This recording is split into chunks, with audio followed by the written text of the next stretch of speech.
hech kim ota-onani ketib qoladi deb o'ylamas ekan. Mana biz shunga guvohmiz. Otamiz yuzga kiradi deb o'ylardik.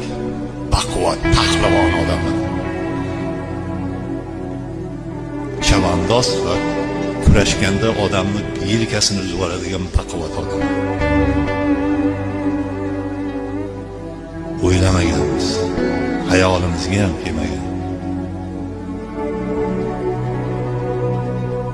Shuning uchun ota-onasi bor birodarlarga iltimos, ota-onani hurmatini joyiga qo'yib, qarib qolsa yonida bo'lib,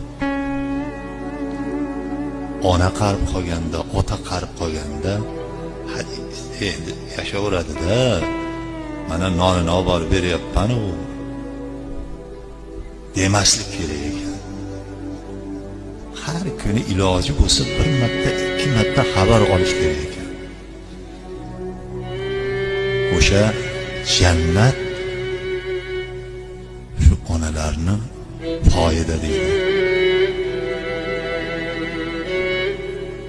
Iloji boricha hurmatini joyiga qo'yib duosini olish kerak ekan. Hali men har to'ylarda gapiraman bolalar